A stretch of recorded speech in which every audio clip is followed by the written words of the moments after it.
اسرائیل کے عوام بھی جنگ نہیں چاہتے اور وہاں پہ انہوں نے ان کو ویلکم کرنے سے انکار کر دیا. نتنیاہو صاحب بھی کرپشن کے اسکینڈل میں ملوث. انفارچونیٹلی یہ وہ ملک ہیں جو اپنے آپ کو جمہوریتیں کہتے ہیں. مطلب اسرائیل بہت سالوں سے اپنے آپ کو کہہ رہا ہے کہ یہ پورا جو سمندر ہے عرب ڈکٹیٹرشپس کا, وہاں پہ ہم ایک جمہوریت کا سمندر ہیں. آزاد ڈیجیٹل لاہور سے میں ہوں آپ کے ساتھ ظاہر محمود. ناظرین, نتنیاہو, مودی اور ہیبت اللہ اخونزادہ کا گٹھ جوڑ عالمی سطح پر بے نقاب ہو گیا ہے کہ کس طرح انہوں نے پہلے پاکستان کو افغانستان کے ساتھ انگیج کیا اور پھر اس کے بعد ایران پر حملہ کر دیا. حالانکہ ایران کے ساتھ مذاکرات ابھی جاری تھے اور یہاں سے آپ کو یہ نظر آ جائے گا کہ کس طرح مودی صاحب انڈیا سے اور نتنیاہو اسرائیل سے مل کر اور ادھر سے افغانستان کے ہیبت اللہ اخونزادہ جو ہے وہ مل کر مسلمانوں کے خلاف ایک عالمی سازش میں ملوث ہیں اور نہ صرف جو ہے وہ ایران پر حملہ کر رہے ہیں بلکہ پاکستان جو کہ ایران کی ممکنہ مدد کر سکتا تھا اس ساری سچویشن میں, اس کو بھی جو ہے وہ انگیج کیا ہوا. میرے ساتھ رضا نعیم صاحب موجود ہیں جو انجمن ترقی پسند مصنفین لاہور کے صدر ہیں, محقق ہیں اور مشرق وسطیٰ کے جتنے بھی معاملات ہیں ان پہ ان کی بڑی باریکی سے گہری نظر ہے. تو ان سے ہم بات کرتے ہیں اور جانتے ہیں کہ آج جو حالات سامنے آئے ہیں, جو پیش رفت ہوئی ہے, اس کے حوالے سے ان کا نقطۂ نظر کیا ہے. تو جناب, آپ بڑی باریکی سے دیکھ رہے ہوں گے کہ جو مشرق وسطیٰ میں ہو رہا ہے اور اس میں کس طرح اسرائیل, انڈیا اور افغانستان کا گٹھ جوڑ جو ہے وہ بے نقاب ہوئے. تو کیا کہتے ہیں اس حوالے سے آپ؟ جی بہت شکریہ, آپ نے مجھے موقع دیا اپنے بات کرنے کا. اصل میں بات یہ ہے کہ جنگ تو کسی چیز کا مسئلہ نہیں ہوتا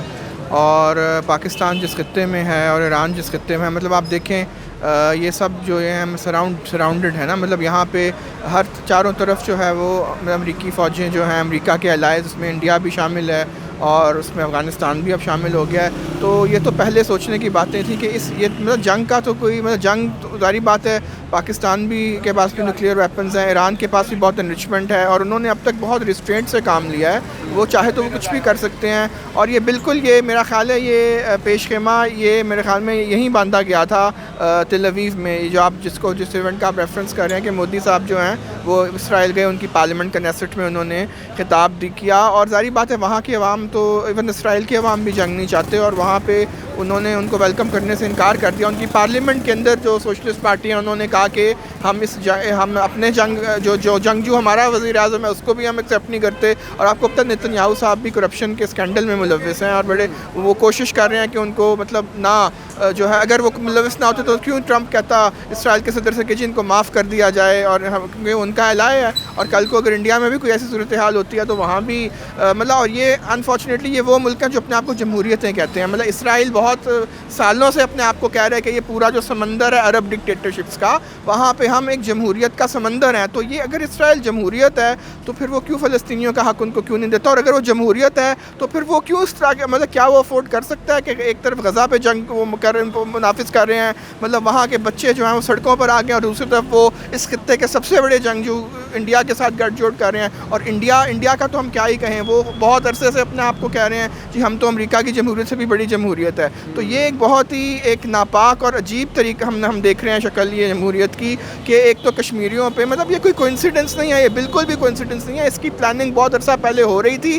اور اس کے مظاہر جو ہیں وہ اب جو ہیں وہ ہم پر جو ہیں وہ ظاہر ہوئے ہیں. اور میرا خیال ہے کہ ابھی بھی بات چیت میں دم ہے, اور مطلب میری اپیل ہے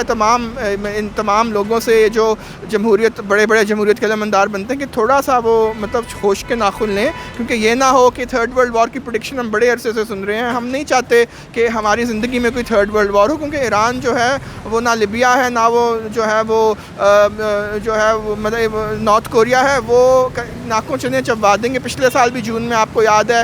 ہر سال اسرائیل یہ شوشہ چھوڑتا ہے جنگ کا, اور کسی کو بھی اس کا فائدہ نہیں ہوگا. جو معصوم جانیں ہیں مطلب مفت میں جو ہے وہ مطلب ہمارا خطہ مفت میں ایک اور جنگ میں جو ہے, جبکہ ہماری اشرافیہ اب اس بات کو ایکسیپٹ کر رہی ہے کہ جی ہم نے امریکہ کی ڈالری جنگ لڑی. ایک اور جنگ اگر یہاں پہ لڑی گئی تو وہ اس خطے کے لیے بہت زیادہ خوفناک ہوگی. میں اپنی بات جو ہے وہ اقبال کے ایک شعر سے ختم کروں گا. اقبال جو کہ ہمارے بہت بڑے شاعر تھے, انہوں نے 1936 میں اپنی ایک نظم لکھی تھی, جمعیت اقوام مشرق. دیکھیں اس میں کیا کہہ رہے ہیں, تہران ہو گر عالم مشرق کا جنیوا. یہ 1936 میں 90 سال پہلے. تہران ہو گر عالم مشرق کا جنیوا, شاید کرۂ ارض کی تقدیر بدل جائے. اور ابھی بھی دنیا کی آنکھیں تہران پہ لگی ہوئی ہیں, اور تہران جو ہے ان کے رسپانس سے پتہ چلے گا کہ وہ کتنے میچور ہیں, کہ کیا وہ امریکہ کے اس پلان کا حصہ بنیں گے یا وہ ابھی بھی جو ہے وہ مطلب وہ بھی دوسرے ملکوں کی طرح وہ جنگ کریں گے، اور ہم سب کی آنکھیں تہران کی طرف امید سے۔ اچھا رضا صاحب، آپ کو لگتا ہے کہ یہ جنگ کے جو بادل منڈلا رہے ہیں مشرق وسطیٰ پہ اور اسرائیل خاص طور پہ ایران کو ٹارگٹ کر رہا ہے، تو اگلا ٹارگٹ پاکستان بھی ہو سکتا ہے؟ میرا خیال ہے پاکستان اور تہران میں ایک بنیادی فرق ہے کہ تہران تو ناپسندیدہ ملک ہے نا، مطلب ایران وہ تو ٹرمپ صاحب نے تو جس طرح گریٹر اسرائیل کا وہ جو کنسیپٹ لے کے آئی تھنک اس میں پاکستان کا کوئی عمل دخل لیکن نہیں ایک تھریٹ تو ہے کہ جس طرح آج وہ کہہ رہی ہے کہ ایران ہمارے لیے تھریٹ ہے، کل کہیں گے پاکستان ہمارے لیے تھریٹ ہے۔ تھریٹ انڈائریکٹلی ہے لیکن ڈائریکٹ تھریٹ پاکستان کو نہیں۔ ہاں اگر پاکستان جو ہے وہ انہوں نے شکر ہے انہوں نے غزہ کی پیس کیپنگ فورس میں اپنا حصہ نہیں ڈالا، تھریٹ اب ہوتا اگر مطلب ڈائریکٹلی پاکستان جو ہے، اور انفارچونیٹلی ایسا ہو سکتا ہے، تھریٹ تب ہوگا کیونکہ آپ کو پتہ ہے پاکستان سعودی عرب کا بھی الائے ہے، وہ امریکہ کا بھی الائے ہے، اور تہران ان کا نیبر ہے، اور انڈیا بھی ان کا نیبر ہے۔ تو پاکستان کو اگر اس پوزیشن میں پش کر دیا گیا کہ انہیں سائیڈ کو ہی چوز کرنی پڑے، اور ظاہری بات ہے ایران ایک مسلم ملک بھی ہے، پاکستان میں بہت شیعہ لوگ رہتے ہیں، تو پاکستان کے لیے بالکل آسان نہیں ہے۔ تو تھریٹ ہو سکتی ہے اگر پاکستان ڈائریکٹلی جو ہے وہ جنگ کا حصہ، ان کے پریشر اتنا کر دیا جائے کہ وہ ایران کے ساتھ مطلب ڈائریکٹلی جو ہے وہ گٹھ جوڑ ان کا ہو جائے، لیکن میرا خیال ہے تھریٹ اس وقت جو ہے وہ مجھے نظر نہیں آ رہا کہ پاکستان۔ رضا صاحب آپ دیکھیے کہ یہ بات بھی سامنے آتی ہے کہ مذاکرات ہو رہے ہیں ایران کے اور امریکن جو ہیں وٹکوف صاحب ان کے ساتھ، کشنر صاحب بھی جو ہیں وہ سوئٹزرلینڈ میں ملاقاتیں کر رہے ہیں، اور ایک اچھا دور گزرا اور اس کے بعد توقع کی جا رہی تھی کہ اگلا دور اس میں کچھ بہتری سامنے آئے گی، اور مین وائل جو ہے وہ اٹیک کر دیا گیا۔ تو یہ کیسی حرکت ہے؟ امریکہ جو ایک بہت بڑی ڈیموکریسی، ایک بہت بڑا اس کا اسرائیل کی وجہ سے جو ہے وہ یہ حرکتیں کر رہا ہے، کیا یہ جائز ہیں؟ اصل میں امریکہ کی پوری تاریخ اس سے بھری پڑی ہے۔ مطلب کلازوٹس ایک بہت بڑے سیکیورٹی انالسٹ ہیں، انہوں نے ایک بڑی زبردست بات کہی تھی، کہ war is the continuation of politics by other means. تو جنگ جو ہے وہ مسائل کا حل تو نہیں ہے، لیکن وہ جنگ کو ہی مطلب تو ڈپلومسی بھی وہ جنگ کے لیے ڈپلومسی۔ تو میرا خیال ہے ٹرمپ جو ہے وہ دنیا کو بتانا چاہ رہے ہیں، جو گرین لینڈ پہ حملہ وہ بیسیکلی بتا رہے ہیں کہ یہ ہو سکتا ہے دوسرے ملکوں کو اگر تم لائن میں نہ آئے تو، جیسے وینزویلا پہ کیا۔ جی بالکل، اور وینزویلا تو ظاہری بات ہے ان کے انفارچونیٹلی ان کی بھی ڈیموکریٹ جمہوریت تو تھی لیکن امپرفیکٹ تھی،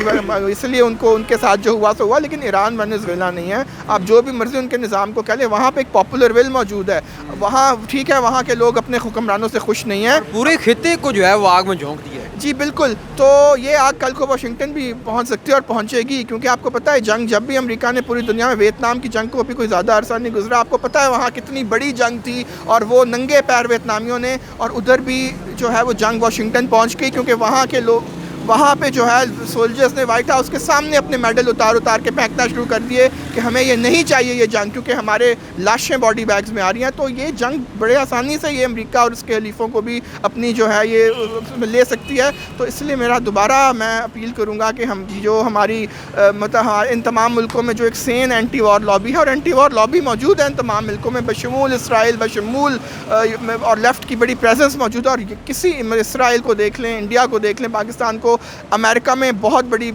کہیں بھی کوئی نہیں چاہتا، یہ صرف چند لوگوں کی جو ایلیٹ ہیں جو کہ بالکل ریپرزینٹیو نہیں ہے، مطلب یہ اشرافیہ کے فیصلے بالکل بھی اپنے لوگوں، خاص طور پہ نیتن یاہو اور مودی کا جو گٹھ جوڑ ہے وہ اس میں جو ہے وہ سامنے نظر آ رہا ہے۔ جی بالکل، اور یہ گٹھ جوڑ پہلے بھی ہوتا رہا ہے، مطلب کشمیر میں جو ویپنز وغیرہ یوز ہوئے ہیں اس میں بہت عرصے سے اب ہم یہ دیکھ رہے ہیں کہ اسرائیل ٹریننگ دیتا رہا ہے انڈیا کو، اور انڈیا نے جو یہ کشمیر، تو انہوں نے معذرت سے آپ کی بات کر رہا ہوں، اب تو انہوں نے افغانستان کو بھی بہت زیادہ ویپنائز کرنے کی جو ہے وہ بات کی ہے انڈیا کے ساتھ۔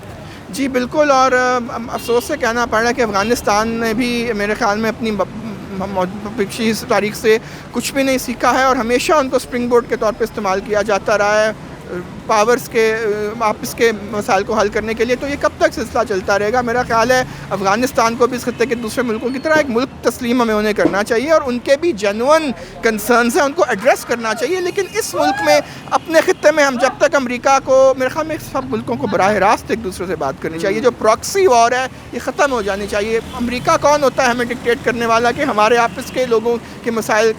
کس کے مطلب حق میں ہے؟ تو امریکہ کی انوالومنٹ جہاں جہاں ہوئی ہے ہمیشہ وہاں پہ ڈیزاسٹر ہی ہوا ہے۔ مطلب بہت بہت شکریہ رضا نعیم صاحب۔ تو ناظرین آپ نے دیکھا کہ کس طرح اسرائیل کا، مودی کا اور ہیبت اللہ اخونزادہ صاحب کا جو گٹھ جوڑ ہے اس نے پورے خطے کو جنگ کی جو ہے وہ لپیٹ میں لپیٹ دیا ہے، اور اس کے ساتھ ساتھ آپ نے یہ بھی دیکھا ہوگا کہ 2 دن پہلے مودی صاحب اسرائیل میں موجود تھے، اور مودی جو ایران کو بڑا یار کہتے تھے اور ان کی دوستی کا بڑا بھرم جو ہے وہ رکھتے تھے، مگر وہ اسرائیل میں ساتھ مل کر ان پر اٹیک کروانے میں ملوث تھے، اور اس سے پہلے انہوں نے پاکستان کو ویسٹرن بارڈر پر بھی انگیج کیا. تو جو بھی تازہ ترین معلومات تھی یا جو تجزیے رضا نعیم صاحب نے پیش کیے، مجھے امید ہے کہ آپ اس سے ایگری کریں گے. اپنی رائے کا اظہار کمنٹ باکس میں ضرور کیجیے گا. مجھے دیجیے اجازت. خدا حافظ.